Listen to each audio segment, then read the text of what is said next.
extending and Ismini for putting all this background work so that this could happen, and of course Beatriz, Rahul, and Mariam for agreeing to discuss and chair this session. So what I'll do is I'll sort of I'll share a few images from the field so that you also get a sense of which are the places, what kind of spaces I'm talking about, because that's central to the argument that I'm making. I started this work as actually a PhD student, where I was primarily thinking about the question of urban forms, right? I was mainly thinking about, okay, so if urban slums have been talked about, if condominiums and these expensive real estate properties have been spoken about, we haven't really spoken about these curious spaces in between these cities in Delhi, specifically called the urban village, which is the space of my research. But eventually that question transformed itself, and I was literally led to the question of rent as it were, and that's what I'm talking about. So rent is something, as in it's in the title, it's right in the forefront. It seems like that's where I began. It's actually not true. Rent is something as a conceptual category I arrive at pretty late into the process of doing this work. So my book, Properties of Rent, I hope you're able to see the pun that's intended here, is an attempt to both theorize as well as document the social life of rent. For me, the big project of doing political economy was to not lose it to abstract theory, because a lot of times political economic work can become like a flurry of abstract terms and sometimes even formulas. But my intention was solely to be able to show how social lives get shaped around forces of political economy, and how conflicts in contemporary lives is shaped by political economy, and political economy is also on the vice versa, shaped by these conflicts. I do this by focusing on these villages, which have now become part of the urban fabric. Yeah, so this is what it looks like. Some of these places look like, and I'll show you more pictures and maps so that you can get a better sense. So I do this by focusing on villages which have now become part of the urban fabric, technically known as urban villages of Delhi.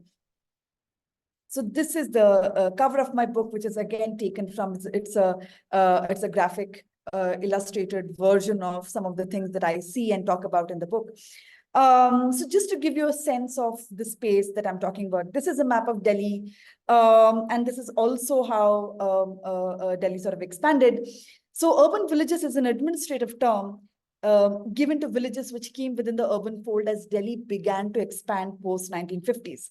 But in so many ways, this isn't the story of urban villages alone. Our cities have always been constituted by the rural in multiple ways, especially, and this is true especially about South Asian cities, that cities are consistently growing and going into the rural spaces. And those are the spaces which are now heavily contested areas in terms of real estate and speculation. So as you see here, this is the central part of Delhi that you see. I don't know if you can see my cursor, but you can see Karol Bagh, Connaught Place, India Gate. These are the central parts of Delhi. So if you are a tourist in Delhi, you would definitely come and see these places, right? But Delhi's expansion, especially post-independence, happens southwards, right? So when India gets independent, Delhi has to grow because it's a capital. Partition has already happened. There is an influx of population. There is the administrative apparatus of Delhi is growing. So this is when Delhi begins to expand southwards. So all these places that you see, these are smaller parts that you see, Najafgarh, Masudabad, Palam. Palam is now where the airport is. Dwarka, Mahipalpur, Kishangarh, Mehrauli. These are all these villages which belong to a community of agrarian caste called Jats, and I'll talk about them more centrally as I speak. So what happens is that the residential area of these villages are retained, right? Where they are not dispossessed of their village residential area, but their agricultural land is taken away, right? So what happens is that these are village spaces which begin to inhabit right in the middle of sprawling cities. So like the two villages I talk about, Munirka and Shahpur Jat, Munirka is right opposite the university that I went to. So the university where I was doing my PhD in, Jawaharlal Nehru University, is right opposite the precincts of this village, right? And you can see this is a part of India's post-colonial dream of having good institutions, of Indian Institute of Technology, again, which is built on similar kinds of village land. So these lands are now given for institutions, residential colonies for upper middle classes, malls, shopping arcades, big roads, infrastructure of all kinds. This is how South Delhi actually grows on agrarian land post 1950s. So that's the context that I wanted to give you a sense of, right? And this is all happening in the background of Delhi Master Plan. I won't go into that, but of course I can field questions on it if required. So my contention through the work is that rent is an essential puzzle that needs to be cracked open if urbanisms in global south have to be understood. In this book, I trace the story of rent through Jats, who are the dominant agrarian caste in the region. So it's their lands which get appropriated by the state, and over a period of time, because they are not displaced entirely, they also in different ways become beneficiaries of this urban development. This dominant agrarian caste in the region who use the land and social capital to become real estate magnates as the land value changed rapidly. And this isn't unique. This is the primary story of suburban expansion across the country and even the region. And you must have heard similar stories from the subcontinent around this question. So what really is rent? Rent, of course, means in this context, the monthly income that the landlords earn from letting other people use their property. So what I'm telling the story of is how these, and I'll show you images in a bit as to how, because post 1990s, as the service economy opens up, as India opens up to market economy, Delhi's real estate sort of levers also come quite undone. So this is also the time when the service economy is growing and Delhi is getting a huge influx of migrants into the city who are say coming into the city for the first time, looking for jobs, looking for spaces to live in, looking for a college education. So all of this kind of an economy is sort of bustling, right? So for example, working in the malls, working in BPOs, working in spas, working in the restaurants. These are new. This is a new class of precariat urban laborers who are moving into the city. And this is different from the previous class because they are not necessarily working classes, right? These are not necessarily people who are looking for residence in, say, slums. They are looking for some kind of a semblance of middle-class livings. So this is when what I talk about in the book is post-1990s, they give in to the ways of, they break down their older houses, they begin to erect what is called one-room sets. And I'll show you images of these kind of residential spaces, which are one-room sets, one room, one small room, one little kitchenette, and a little bathroom, which is meant for one or two people who, and these are cheap, relatively sort of affordable places in actually what is expensive South Delhi real estate, right? So rent, of course, means this monthly income that landlords earn from letting other people use their property. But rent also means something beyond its colloquial use. Ricardo and Marx would see rent as some form of unearned income. To put it simply, rent is about accumulation through ownership. For someone like Marx, who despised capitalists, despise rentiers even more. They analyze rent from the lens of agrarian land. But rent also has transcended its agrarian context. For the longest time, rent disappeared from mainstream political economic thought. The ones who were still talking about rent were discussing rent in the context of capital. Does Marxian analysis apply when rent has become urban and speculative? Is it also no longer about just land, but also any resource that is when land has become urban and speculative. But that question now has changed radically, right? Rent has made a comeback analytically, and Cecilia's work is also one of the many works just talking about that.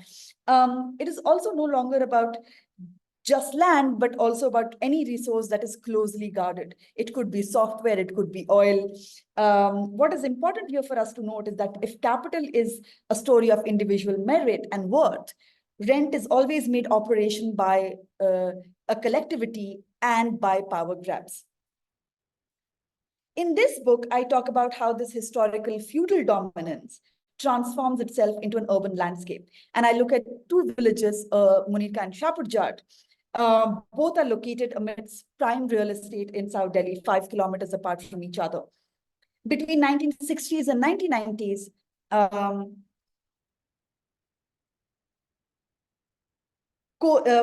between 1960s and 1990s, most of the businesses they started were around protected commodities within the protected economic regime that India had before 1990s. So coal, cement, transport. None of these businesses you could run without a license. So in India, until 1990s, you could not sell coal because it was without a license, because it was under the Essential Commodities Act, right? They all needed license, and their sale was rationed. Somehow, the Jats as a community begin to become important players in this business. Those who could not start businesses also began to buy land collectively in the outskirts of the Delhi, of Delhi, right? Of Delhi's urban periphery. So this is an image of one of these coal depots from the 1980s or 1990s. And there were several of these which were owned by the Jats. This is again another example of the kind of businesses that they put money in. So private buses for local transport, in intra-city transport, were started because the state transport company did not have enough buses plying. So at one point in time, they gave out private licenses, and they invited, this started in 1980s itself, they invited private players to run intra-city buses. So these were called the DTC buses, the Delhi Transport Blue Line buses and Red Line buses. They had their own very difficult journeys. And I wouldn't go into that because they were prone to accidents, and then they were moved to CNG, which again plummeted their story. So eventually you see there's this rise of coal depots and the fall, and then eventually you see the bus business, the transport business picking up, and then again falling by 2000s, right? And eventually post 1990s and post 2000, it begins to coalesce around rental properties. So when this kind of service economy opens up, you see how people begin to sort of break down their older houses and construct these one-room apartments. So in these villages, there is you would hear a constant buzz of a drilling machine, because somebody or the other is always breaking down a part of their house or of pushing out an extra room. And this is all within because these are older villages, they don't come under bylaws. So they do not need to subscribe to an urban plan. So that's the reason they have grown in very, let's say, haphazard, unplanned manner, right? So here you can see the wires hanging. You can see how people are building these new one-room sets. Yeah. So this is one of these places. This is a village which is right opposite my university. Many of my classmates, many of my other friends, anybody who's lived in Delhi, who's in their 20s, has lived in one of these spaces, because these are the only affordable spaces which in a city like Delhi. Yeah, so you can see these narrow lanes. You can see how these are dark and dingy on the sunniest and brightest of days, because the lanes are very narrow, and the buildings are pretty much very, very close to each other.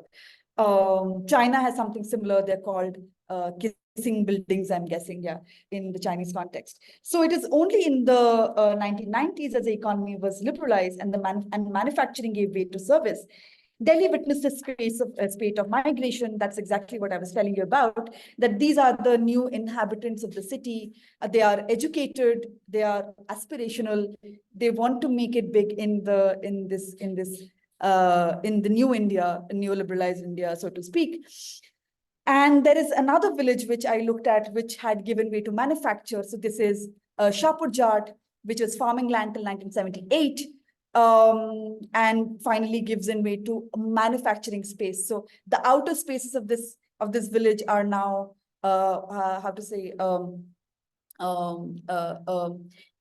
they're populated by fashion designers, but inside lanes are all manufacturing units, people working 10 hours, 12 hours a day in these narrow rooms, windowless rooms, where they are sort of manufacturing garments. Yeah. So this is also extremely, extremely, Delhi wedding season is the spot which is extremely crowded. Yeah. So yeah, so I'll just sort of end here, as in sort of not end here, but I'll just sort of I wanted to use these images to sort of give you a sense of what is it that I'm talking about. But in the book, what I trace is this conflict of this new economy versus this older cultural system of value. So while this new economy is a source of immense confidence, it's also led to considerable anxiety with regard to a loss of community on the hands of on the part of the villagers.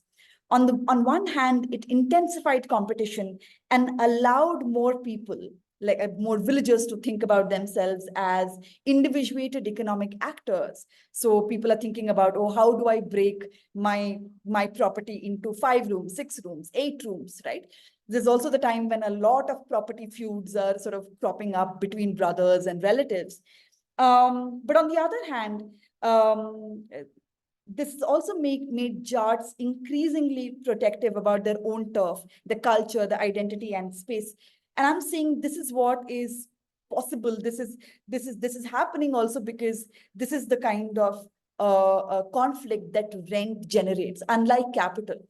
A cultural ethos which is deeply imbricated in the agricultural rural lifestyle has become an entity to be protected in the face of urban onslaught. So like I'm saying, because rent is organized around ownership and very strict notions of ownership, these kinds of anxieties around its pollution or it being taken away or people having lost out on the cultural core it also accompanies this kind of an economic kind of an organization. So suspicion in that sense has been mutual in this regard, right? Between the new migrants who are coming to the city, who are living in these spaces, and the landlords who are living in such close proximity to each other. So while the upwardly mobile middle class have settled down in posh colonies of South Delhi, you see how, as in the Jat landlords are often seen as also uncouth and uncivilized in a similar manner. So the work that I do in this book is largely an exploration of these two regimes of values, one economic and the other cultural. So as these landlords begin to organize around this kind of ownership where they hold property together and they're able to call the shots of how much rent, what kind of electricity bills will they pay, right? So there is, all of this is almost organized, and I talk about in this book through almost a cartel-like organization, or almost like a joint stock, a vernacular joint stock company kind of a formation, but where ownership is very deeply controlled. But alongside, it's also created this anxiety around how their older cultural ethos is being constantly eroded by outsiders. So in this book, I talk about how the northeastern communities from India and who come from northeast parts of the country, they're racially different because they're closer to the Asian parts, right? They're closer to Burma, they're closer to Bhutan. So they have racially different features. And many of them come and live in these spaces. There is a constant racialized tension between the landlords and the tenants as in this form, right? And Delhi has seen quite a few of these conflicts. Beatriz, how much time do I have left? I would then. Yeah, it's about time now, but about time? if you're wrapping up. Yeah, so then I had a few more things to say, but okay, I think I'll just sort of wrap up. So yeah, so that's largely the book is about, but I'm also now thinking more theoretically. So this is, of course, as in there is, of course, a theoretical element of how I'm seeing rent. I don't make it very pronounced in terms of, I let it show through the ethnographic material. But now I'm more or less thinking about how is this rent different or similar to the kind of rent that we see in Global North. So I'm looking at the work of Thomas Piketty, Brett Christophers, Kevin Ward, even Cecilia's work here, and how can we think about how is this rent different? And I, as someone who's situated in South Asia, I am reluctant to say that this is just this is how rent looks like in South Asia, right?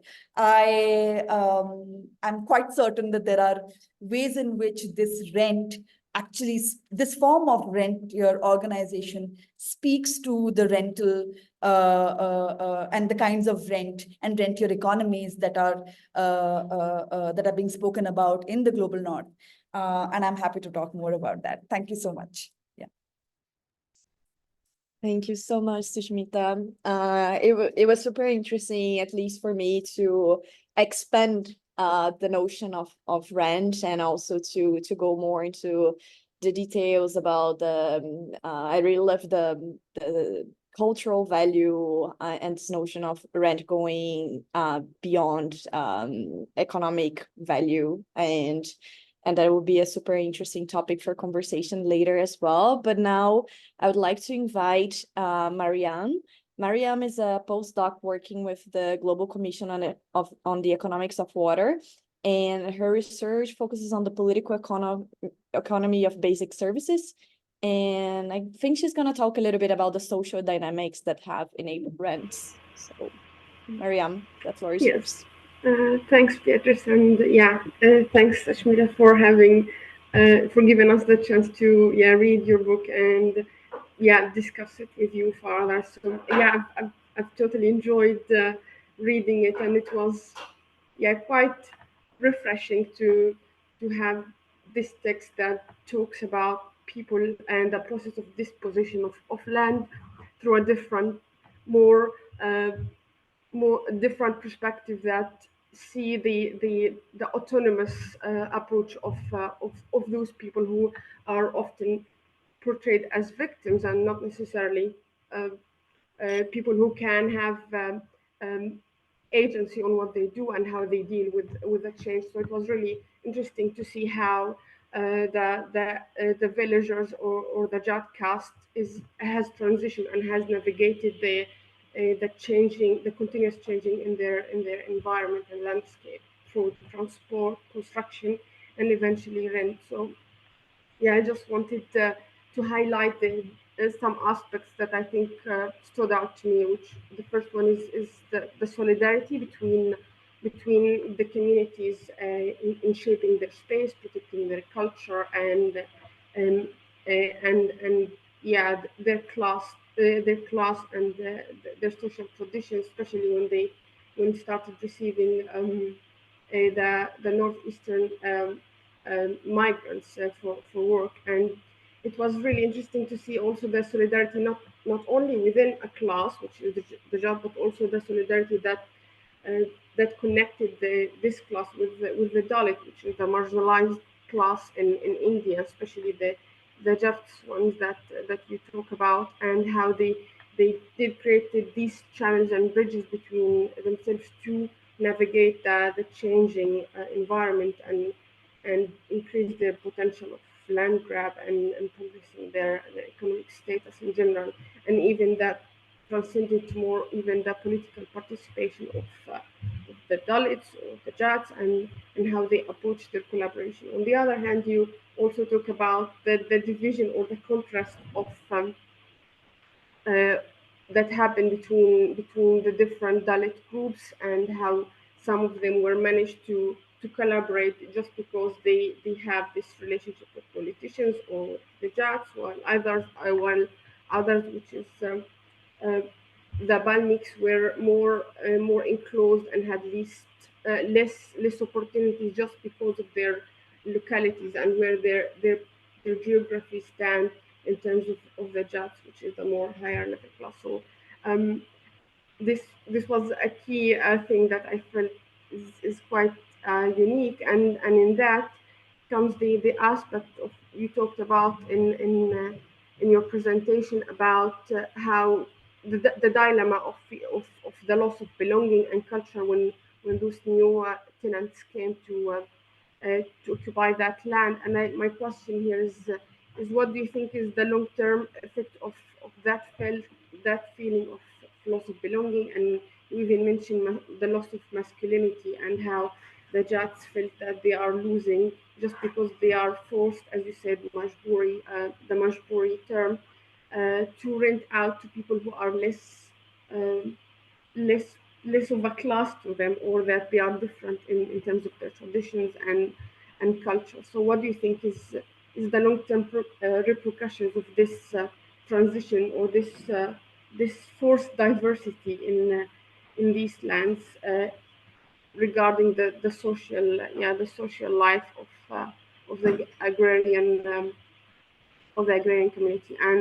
And my last bit is you at the beginning of your talk you mentioned that most of the research is about urban slums, and I did lots of research, not lots of research, but most of my research is around urban slums. And my question is how do you feel that translate when you talk about urban slums? Because from my understanding, and I am not an economist, is that I felt that rent was an opportunity that those people took because they had some sort of capital or social capital that, and they've been there for ages, so they had this something that to build on in order to eventually create rent. So how this can be understood when we talk about urban settlements, when those people have shorter timeline or history in these areas that they occupy in some contexts, and they don't have the same social connections with each other, and how they can approach politics, while as you mentioned in villages people are able to navigate the outside and not necessarily staying in their own space. So yeah, those are my two questions. Sorry for blabbing a lot, but Just a yeah. clarification, Mariam, what you're asking, the second question, what you're asking is, how is the solidarity different, say, in the question of slums? Is that the question Yes. you're asking? Yeah, so exactly. So for my research, I felt that in slums there's this rigidity between their caste, the caste in the slums, and the people who live in an informal housing and are better off. There's this rigidity, but in your research, it seems that people can actually merge and can build trust and some sort of solidarity. So yes, those are my two questions.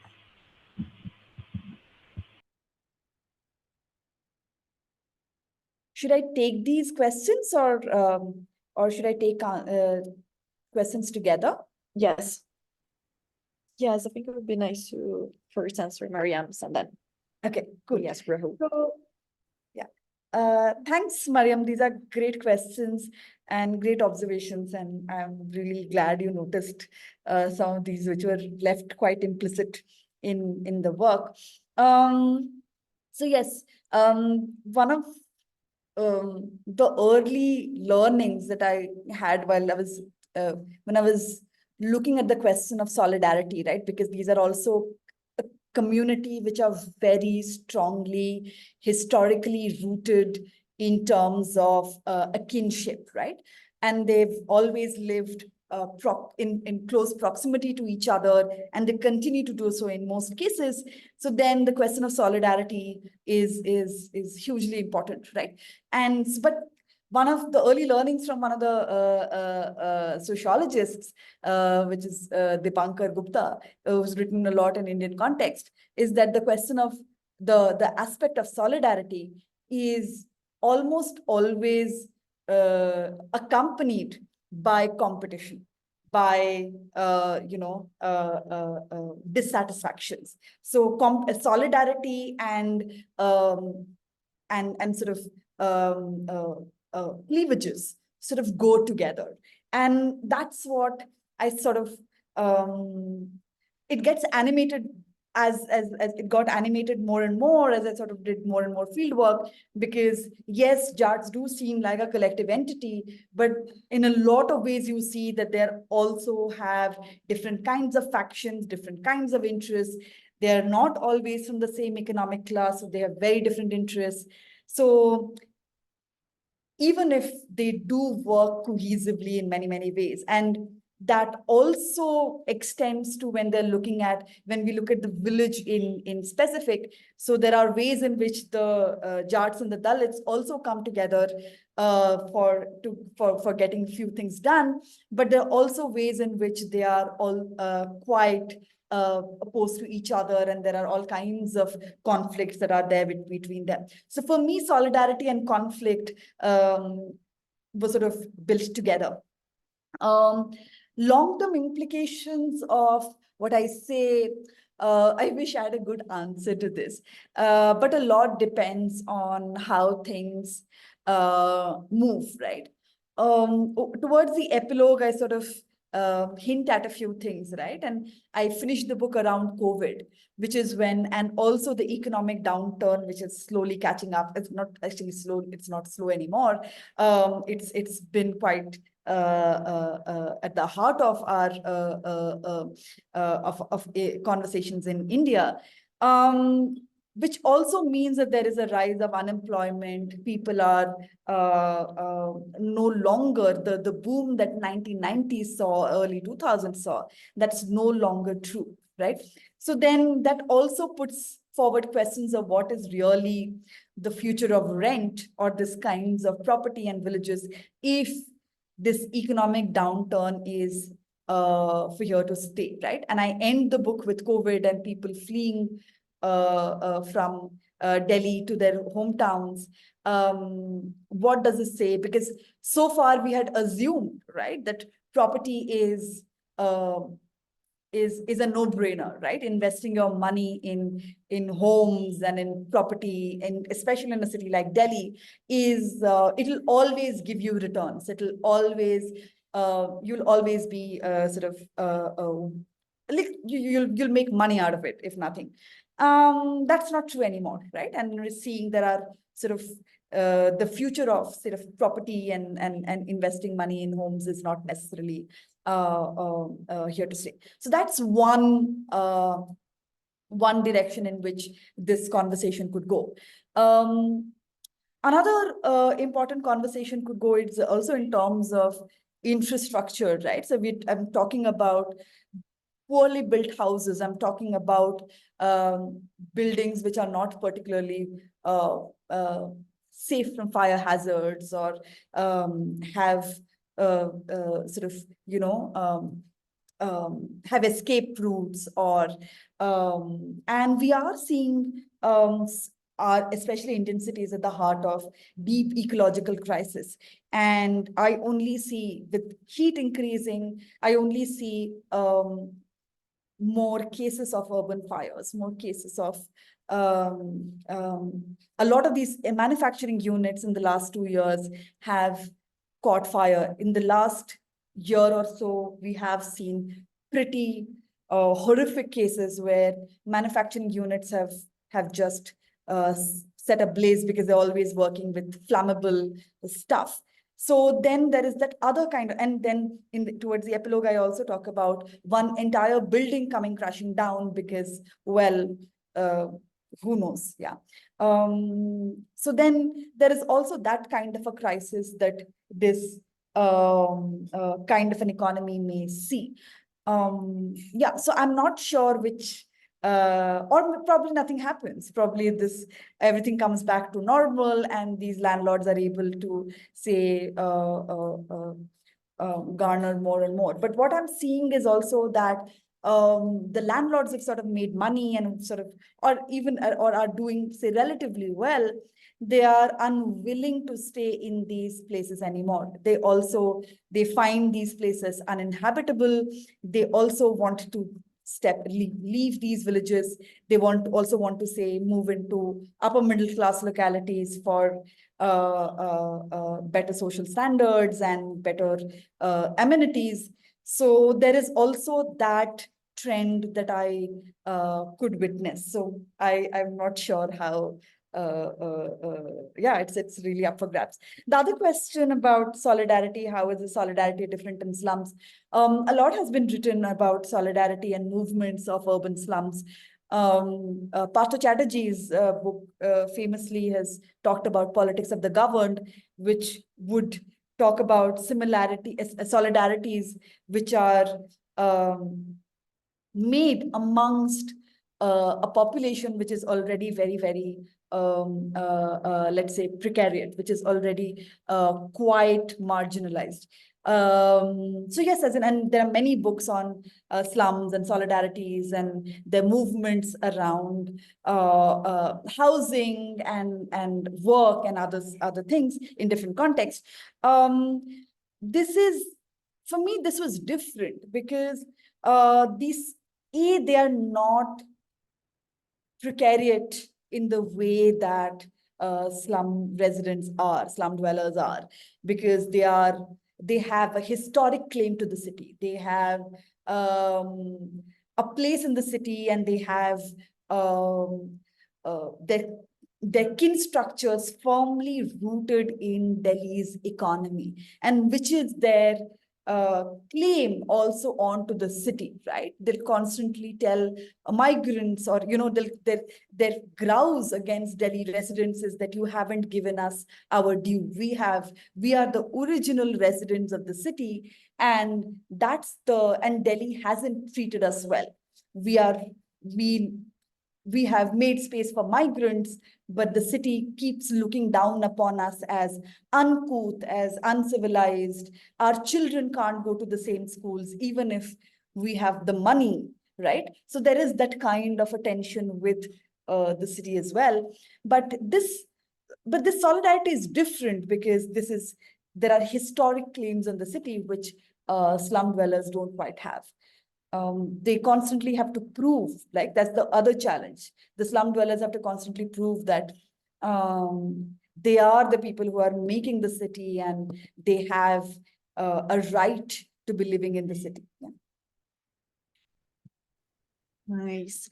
And now I'd like to invite Rahul. He studied with us at IIPP and has a lot of experience as a development practitioner. So Rahul, the floor is yours. Right.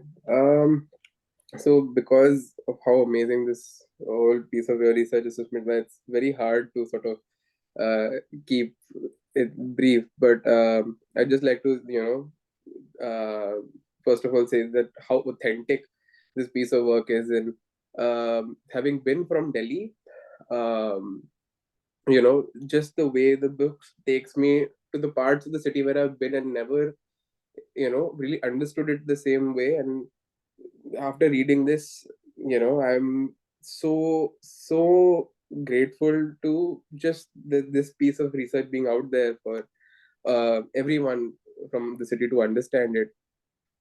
So yeah, just wanted to sort of start with the fact that you know the fact that this is a the multidisciplinary or transdisciplinary work is exactly how I believe social science must be practiced, where uh, just living in the idea of theories and to our individual disciplines just does not do justice to the reality that I think comes out of the way that you've done your field work. And as you say, you give the rent, you describe the social life of rent and not just the way Marx and Ricardo would we would do it in our times of quoting Marx and Ricardo. So it's a very Hirschman, I think, had talked about when the role of implementation in development programs is a long voyage of discovery, and this is an amazing voyage of discovery I think you've done. So two things I'd just like to start off with, and connecting it to our previous seminars that we've had at IIPP with South Asian scholars. One is, with Dr. Surbhi Kesar, who's an economist at SOAS and previously at Azim Premji University.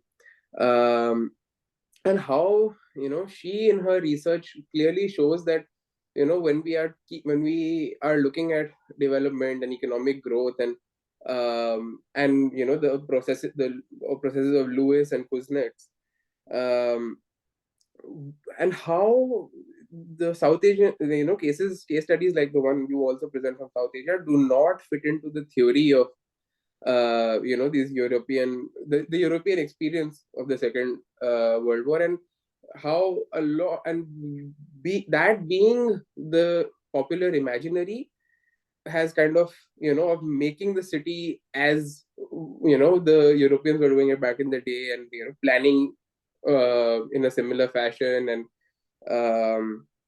how that just does not work, and how it truly requires self-reflection into how we want to do it in this day and age, and and how in the absence of a proper direction and the ignorance of the state of these villages, we have ended up creating these spaces which are, as you mentioned, Sushmita, are so harmful for the people even living there.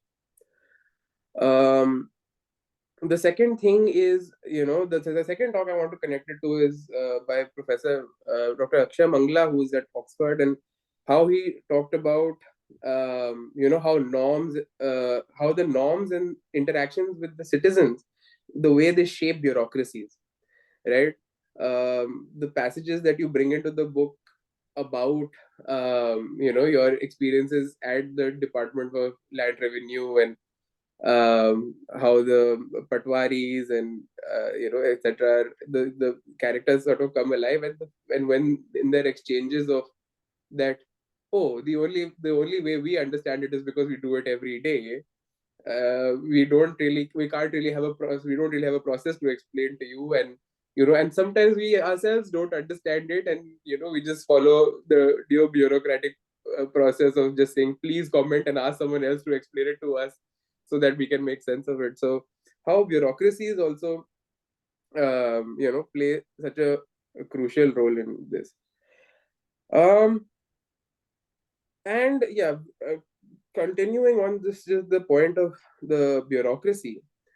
I believe when we're here at IIPP, we constantly talk about how the state can actually step in as an entrepreneurial state and give direction, and improve the lives and have a public purpose to the action that the state has taken. And while in here, while you definitely highlight the way the rent works within these communities, and for the actual rent that they gain on their properties, there is you also through your exposition highlight how there is the mystification uh, of government processes and norms, which make them, which not only oppress the most marginalized people, the Dalits particularly, when by rent seeking through mystification of these norms, and only a few people being able to understand it.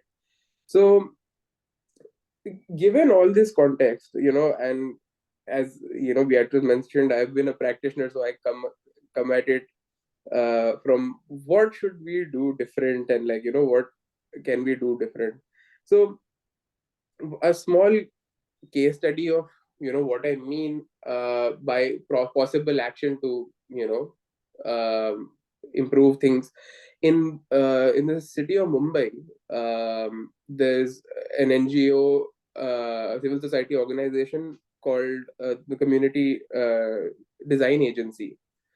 So the Mumbai is most popular for its slums, and to sort of get their image better, slum redevelopment and giving proper houses to people living in slums kind of became a clarion call for the government there.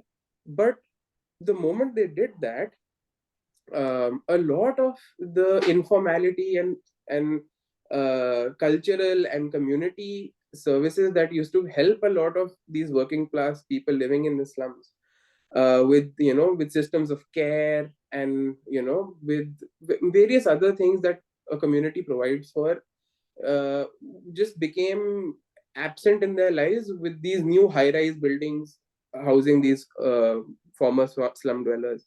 So this community design agency then sort of steps in and works, does participatory planning around how systems can be established to in these new redevelopments for people's lives to be better. So how you engage with a space, and this new space which is kind of imposed upon you by the state in the name of development. So that is sort of a practice-based solution that I know from my experience. So in my question to you is, like, given the almost acrimony, the hatred, and the suspicion of the state, can there be, do you see anything that currently exists in terms of civil society action or community action, or any attempts by the state to build trust? And I think you cover extensively um, how these communities have have a lot of political aspirations and are actually participating in politics. So is this just the cycle of the oppressed wanting to turn into the oppressors, or is there a certain liberation that we can hope for with the new age of politics coming in? And the second aspect, and I just adding to the first, like, is there a hopeful future for Munirka and Shahpur Jat in places like that? The second question I just wanted to come to is, you mentioned a lot about bourgeois environmentalism in India and in Delhi. And I think, Professor Amitabh Aviskar's work also, I think, covers a lot of the environmental politics in Delhi. And so, in terms of, if, in your experience, is there, given the movements around sustainability, climate, and, the absolute emergency of an urgency of action in that, is there any sort of, are there any undercurrents of looking at sustainability or changing the way things are done in these areas? And yeah, those are just my broad observations and questions around the future, and what kind of environmentalism or ecological action is it ever even possible? Okay, thanks so much, Rahul. unlike you, I consider myself an academic, so I mostly throw questions, and I hope that people like you take this complicated picture and are able to come up with better policy solutions, because I'm fundamentally trained to ask good questions. So that's the, I think, conflict here. But as I would still try and respond to your like great questions that you asked about. Okay, what's the way ahead? What are we doing really? So I don't think it's a very neat binary in terms of the oppressed becoming the oppressor. And in the book also I try and make that grayer and grayer, right? So that's not necessarily it's the way in which things are structured, or things have come to be in a particular way, where these are very complicated relationships between state, landlords, migrants, where things are far more, as in these are not linear kinds of relationships, right?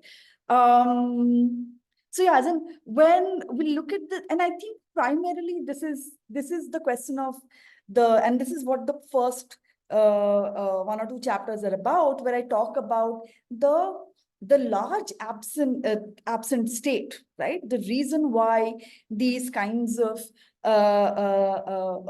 formations happen, right? It's because the state just chooses not to look at these spaces, right? And is too busy,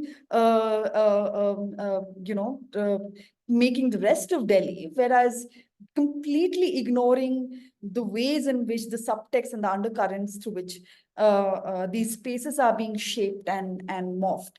And in a way, these allegations that the community makes against the state is all fair and genuine, right? Because they were left to fend for themselves with very little compensation money, and that's the way it is. So it's a larger complicated story that there is to that to this question. And I would say that the larger part of the blame really has to rest with the state, because the question, it's actually the problem of a city that was supposedly planned but was not necessarily planned, right? In the sense that the plan itself was so faulty. It never really planned for working class lives. It never really planned for where would so if you look at the Delhi 1962 map, it is just meant for urban middle class, sparse housing, 3-storied buildings, as if, there is no working class, as if there are no, lower income groups who would live in the city. And I think that's been the fundamental, myopia of the plans and the planners, which has led to this. So I think the way ahead has to be, as in the state really thinking about affordable housing and sustainability together. Now, what are the ways to be doing it? And I think many people are talking about it. Many ecologists are talking about vertical cities, right? The only way in which you can make cities livable and you can make them sort of sustainable is by limiting the spread of the city. The broader you spread, the more energy sort of intensive it becomes. Now, again, these are ideas that are in the domain, and I think all of us will collectively have to sit together and see, okay, what is the future of cities, and how do we really think about ecologically sustainable and also equitable cities, and not necessarily smart cities. I think India is going in the direction of smart cities, and huge infrastructural development is taking place, which will serve maybe not even 0.5% of the urban population that we're talking about. And I think that's the sad bit, is that we haven't learned from our mistakes, and we are continuing to make similar mistakes. And well, I think that's where I would sort of stop. There are solutions. I'm not saying there aren't, and we are stuck in this. We aren't stuck in this, but yeah, there has to be political will. Yeah, yeah. So yeah, if you could, like, the political will, is it like, do you see it coming from the, when you mentioned that, I think a lot of the youth and those who have come up in through, the position of being in landlord, then they are eventually entering into politics. So uh, have you, like, just any cases of that will that you have seen, of that shift? So not as in this is, I'm talking about state at a much higher level. So what they occupies the way in which these local say leaders sort of occupy space in politics is through local offices, right? So they may be individually doing things which I may not be aware of. So they're mostly in, say, municipal corporation, or at the most legislative assembly, where they frequently, of course, talk about the village and its futures and everything. But in terms of actual policies and funds and the vision of what the city is going to look like, is actually, it's those decision makers are much, much higher up, right? They are at the level of technocrats. They're at the level of central government, mostly, because Delhi is also hugely disputed in terms of who's who's really in charge, because Delhi is also the capital. So central government owns and controls quite a bit of planning. The Governor General has huge say in how Delhi is being developed. So there are those questions. So I'm not sure if the local representatives and India it's also the larger story of Indian planning and sort of governance structure, where lower level of governments have much less power and financial independence to make things happen. Yeah. Thank you. Thank you, Sushmita. Thank you. I think now it's time to open for questions. Cecilia, would you like to guide us? Sure, absolutely. Thanks all for this very passionate discussion. We already have some questions. I'm going to read like two sets of questions, and then which I mean two sets, because I think that a colleague from the LSE, the Dr. Sunil Kumar, made a bunch of questions. So maybe if after like just briefly reading his comments and questions, you want Sushmita to stop and reply, we can just leave it there, and then we come back to other questions. So Dr. Kumar basically summarizes a bit of his background, saying that he has done a lot of work on rental housing in Chennai, Surat, and Bangalore between 1990 and 2000.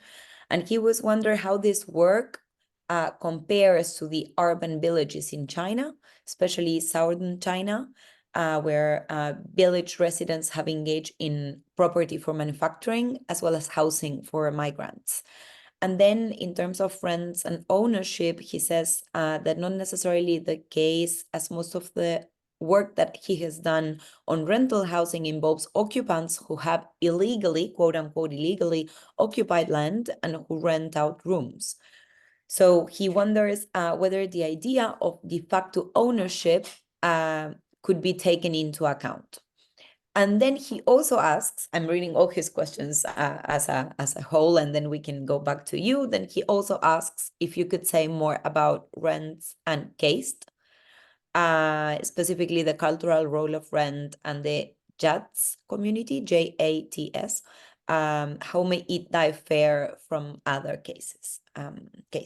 So yeah, maybe if you want, we can leave it there, and then I will follow up with another question from Shirak Sunil also.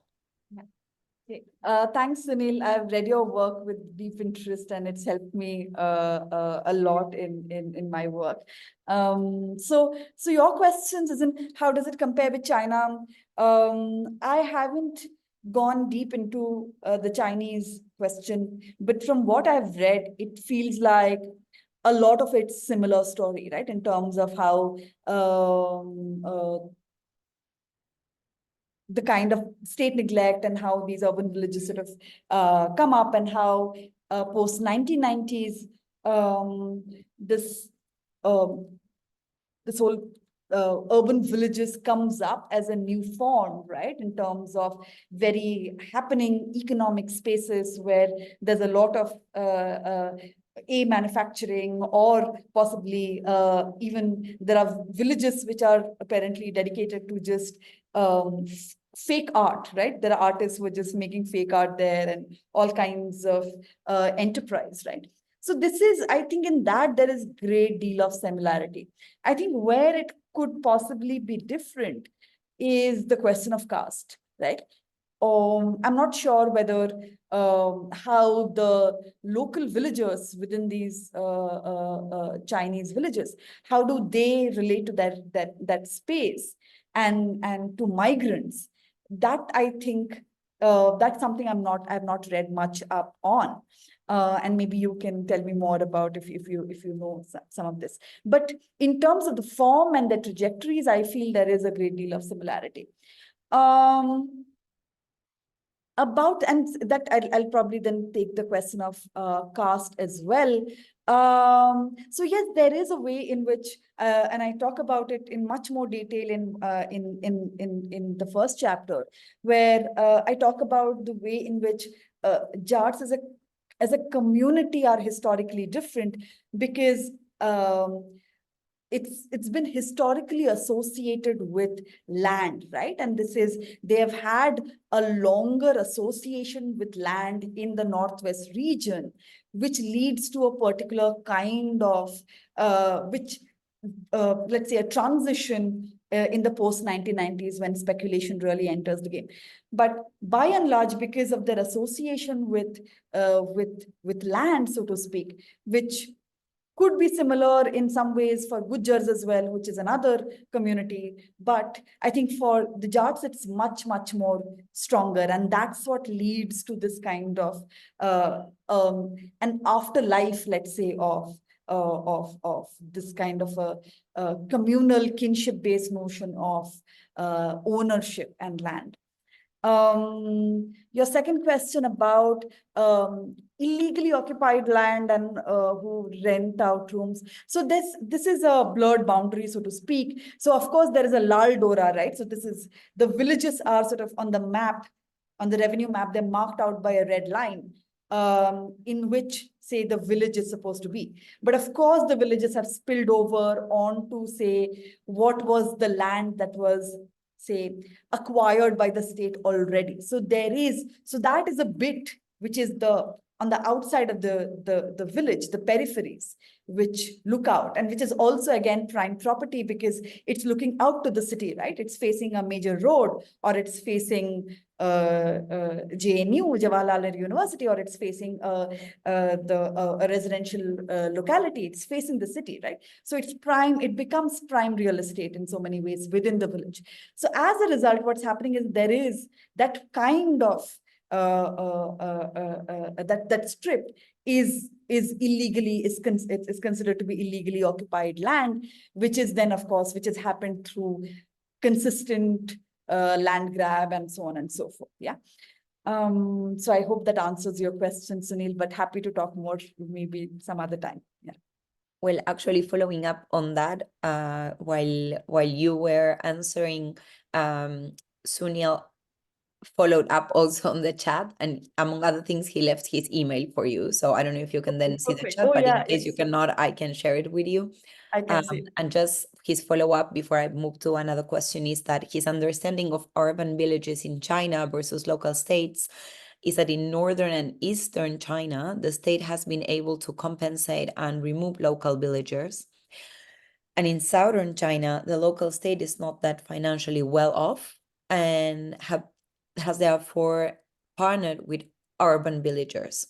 Okay. So yeah, so quite interesting. And he also makes the point of planning as being political, and yeah, and he says that there is a political will, but unfortunately facing the wrong direction, which is a nice twist to what you were saying.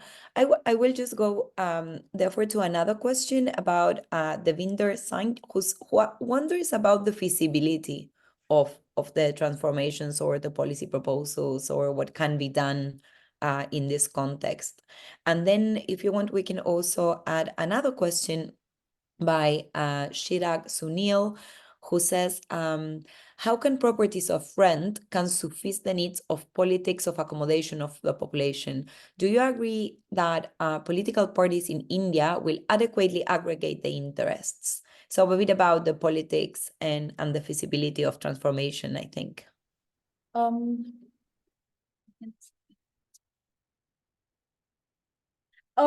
Right. So as in, I'll just respond to Chirag's question first.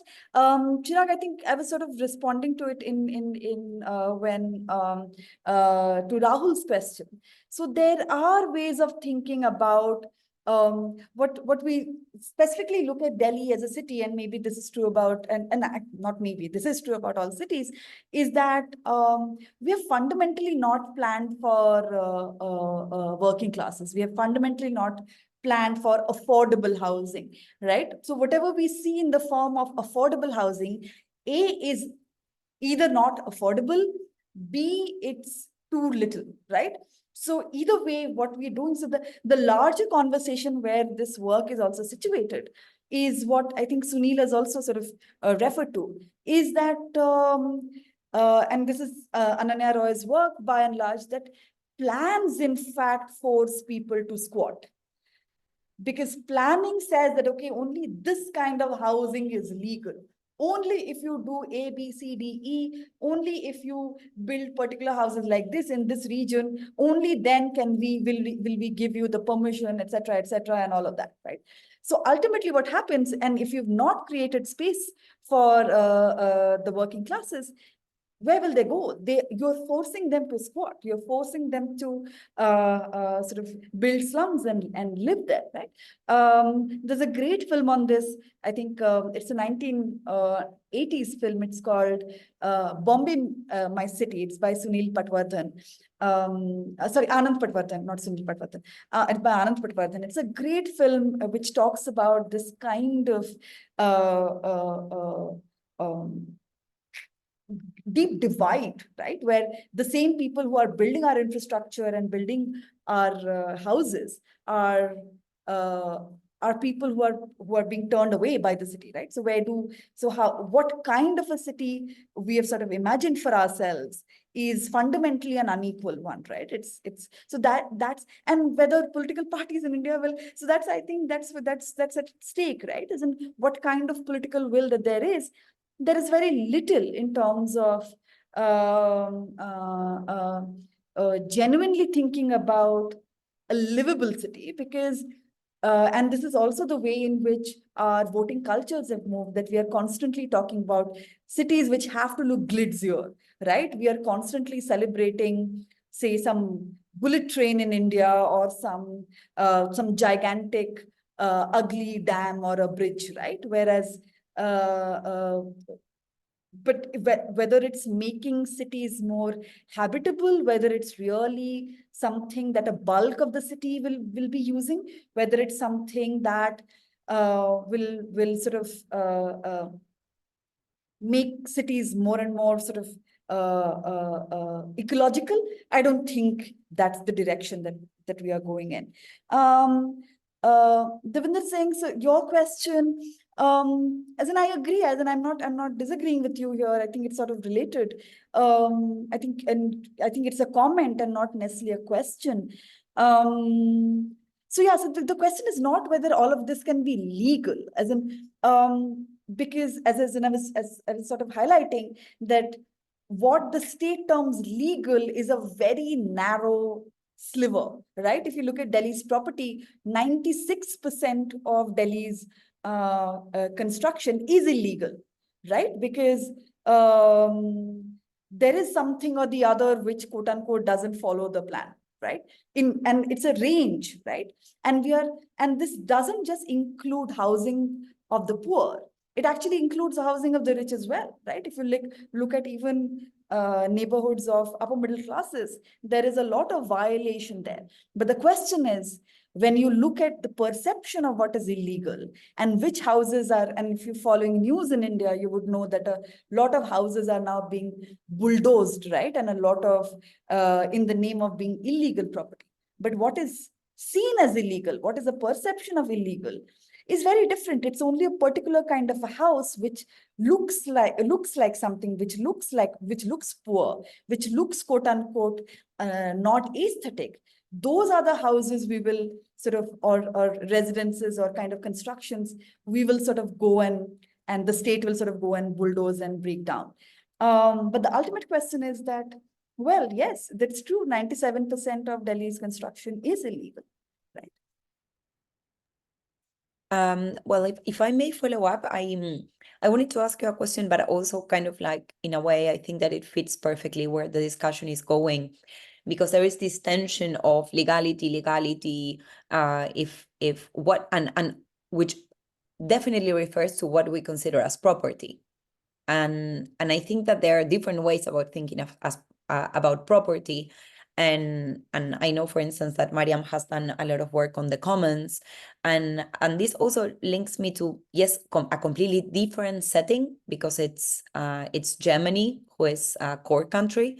But in Germany, we also see a lot of buildings that have been squat and that are in a way managed by the people living there as commons, or trying to create the building as a commons and to have like share spaces and organize things and invite, I don't know, organize a local gathering or entertainment for the kids and do things together. So whether that can be an alternative, to what degree is any of this taking place, or is just a last resource, and well, more than a last resource, because last resource may lead us to think that it's a small percentage of the population, not most of the population, but anyway, for all of them, the not only last, but the only way of living. But beyond that, how, if you see a possibility of transforming it, which would of course require also a lot of state investment and commitment, because it's not just about the people's will to relate differently, but also about having the resources, the space, and so on.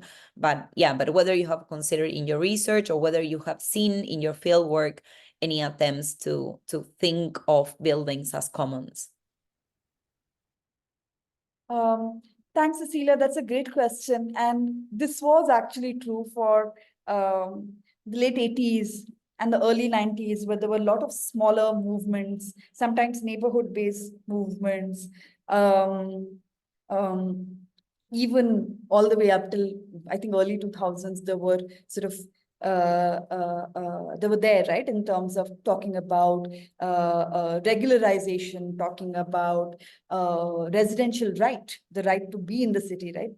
There were those sort of movements in all kinds of, they were sporadic, they were small, they were also uniting in terms of a larger national umbrella. So all of these experiments have happened all through 80s, 1990s, where housing rights were sort of catching up in terms of the urban discourse.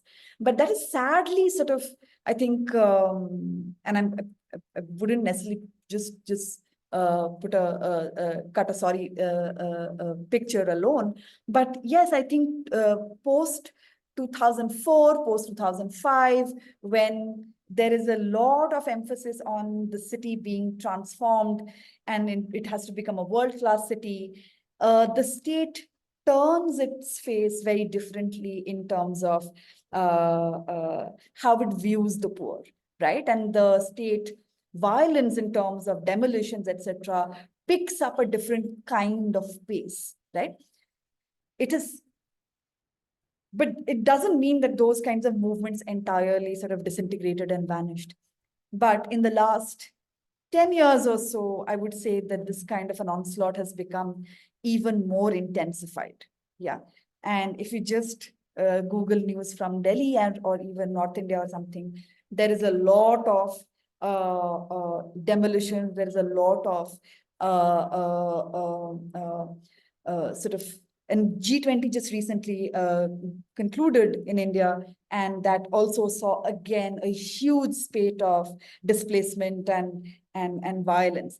And this is also happening at a time when civil society in India is also largely under great duress, right? So all kinds of civil society organizations which had built painstakingly over 70s and the 80s and the 90s through movements, through, all kinds of big and small campaigns. In the last 10 years or so, especially in the last 5 years, they have been, there has been a huge onslaught in terms of their independence, in terms of their finances, in terms of, all kinds of charges that are being leveled on them. So yes, and so in the absence of that kind of a civil society presence and this kind of a violence, so what we see is that those nascent kinds of spaces and commons that had started coming up, those kinds of claims to the city which had started coming up, they're finding themselves even more hard to sort of get articulated. Thank you, Sushmita. I think this was a really, really good discussion, and I have some final comments here. I would like to thank you very much for calling our attention to issues and perspectives that are not commonly treated. So, for example, you talked a lot about the public values and the social relationships that are associated with these urban transformations, and how even the frameworks that we mostly use in economics, they fail to account for those. For urban planners, it was also super interesting that you, between the fully urban and fully rural type of framework that we tend to associate with urban planning, you show that there's a range that includes urban villages that are that need to be reconceptualized and understood. And thank you very much for bringing our attention to these. I think from a research perspective, I think we tend to be also very siloed in our own fields. And as practitioners, it's the same. We're biased by our experiences. And I think your work was really wonderful in trying to shed light and into issues that we don't usually bring together. And I think that's what great research does. It expands our awareness. And I would like to thank you for that. And thank you also, Mariam and Rahul, for bringing your perspectives. I think this was, at least for me, it was a pleasure to be here with you and to learn from you. And I hope that everyone felt the same. Cecilia, I don't know if you would like to. Yeah. No, my case just thank you all. I think this was an amazing discussion and also super topical for IIPP's interests, both at the level of research and also policy. And one could see through your presentation how present all the different angles of our work are. So really, it was amazing to put all these discussions together, to do it also from a perspective of a peripheral country, like myself. I'm also coming from a peripheral country, and bringing more these discussions to the attention of people in the UK and internationally, and also to be able to compare. And for people that another good part of doing this also online is that people from all around the world could log in. Actually, for instance, Beatriz is in Brazil, so it's really very nice to see how we can learn and rethink about the specifics of our territories through the lenses of what's going on in other parts of the world. So yeah, so definitely from the conceptual perspective, from the specifics of your empirical work, I think it was like an amazing discussion with a lot of food for thought. And thanks also to Mariam and Rahul for accepting to be discussants, and also for bringing a lot of very insightful questions and perspectives. So, and also for the people that attended and ask questions and engage in the discussion. It was very nice to have you all here. Thank you so much. This is great. And my huge thanks to all of you for first inviting me, and then also saying such kind things about my work. I'm really, really honored. And I've read, actually, I've been reading IIPP's work in different ways. I'm hugely impressed by Professor Mazzucato's work. I just didn't know all of this work belongs to IIPP and has been coming out of this place. So again, this is just great coincidence. But thank you so much. Thanks to you. Thanks to you for everything. Thanks, everyone. We will share the comments and messages also to all and to all both the discussant and Sushmita, just to make this clear, because there were some things also in particular that Dr. Kumar was sharing after the final your final reply. So we will share everything with you also. Okay, bye. Have a nice rest of the day. Thank you.